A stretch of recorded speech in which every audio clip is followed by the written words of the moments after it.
Leveling frames to rank 30 over and over again is one of the most time-consuming chores you could engage in. I know grinding is a big part of Warframe, but the entire leveling system and how it is designed around formas just does not add anything positive to the player experience in my opinion, because it takes so damn long. Unless of course, you know the right strategy. So today I'm gonna tell you how I level frames to rank 30 in under 5 minutes, using Equinox's Rest and Rage ability.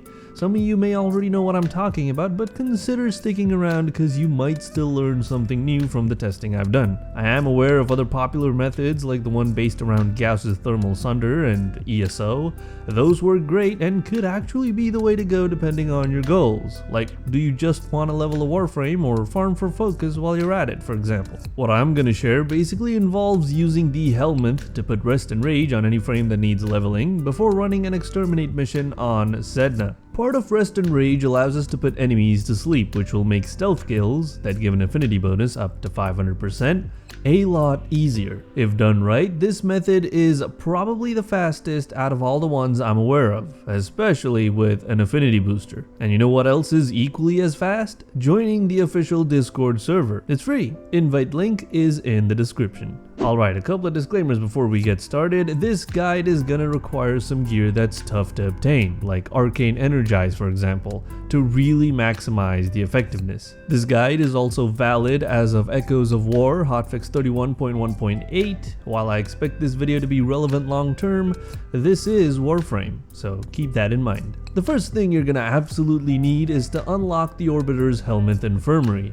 It's not something difficult to do, I believe, as the room becomes accessible as soon as you obtain a Helmet Cyst or just by equipping Nidus. Next, you're gonna need a spare Equinox to feed the helmet so you can gain access to the Rest and Rage ability. You're also gonna want a good melee. Something with decent attack speed and range would certainly help to quickly clear small to medium sized enemy groups. I don't expect there to be energy issues, but if you don't have Arcane Energize, then stocking up on energy pizzas or switching to Zenuric for energizing dash would be a good idea. And while it is not essential, I do still recommend that you grab the augment for Rest and Rage, Calm and Frenzy, as it will help in keeping enemies from getting alerted, which is what we want. Alright Mello, I got everything. What do I do first? Well, to get set up, first pick the frame you intend to level and head on over to the Helmet Infirmary, replace one of the abilities with Equinox's Rest and Rage. Then you're gonna want to mod your frame to prioritize range, duration, and efficiency, because we're pretty much gonna be spamming Rest and Rage throughout our leveling runs. Here's a sample build. You don't need to copy this exactly, as mods like Enemy Radar and Enemy Sense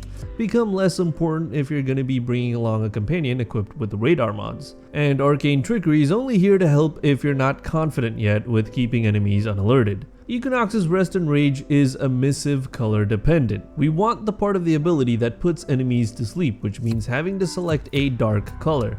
I forget to do this sometimes, and it is really important, so make sure you get this right. With the frame setup, it's up to you on which and what type of melee weapon you'd feel most comfortable with. Good range and attack speed with even moderate amounts of damage will probably be good enough, but you're also not restricted to melee weapons, as silent primaries or secondaries can work too. I just find melees to be more effective. The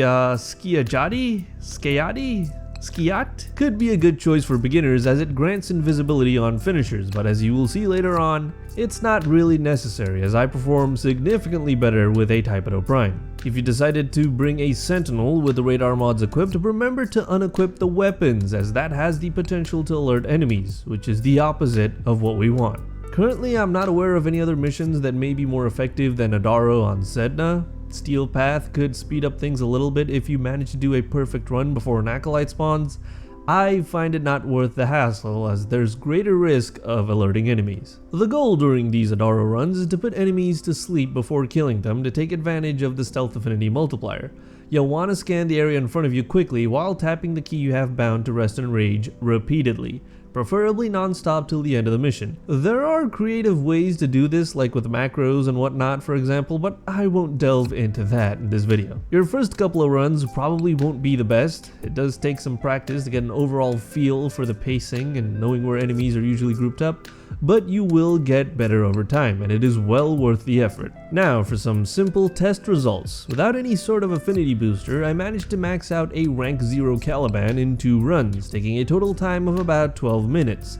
Switching to a Typedo Prime, I managed to max him in under 9 minutes, or almost.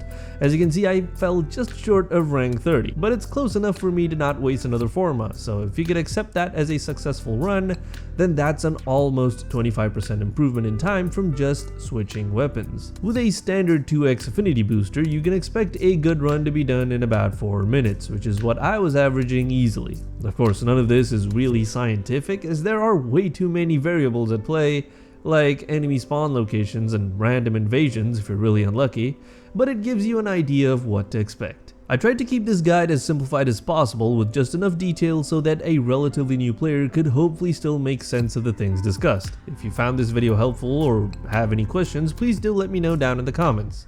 That would actually make my day. And if you would like to help out even more, please do consider joining the Discord server, which is where I hang out almost all the time.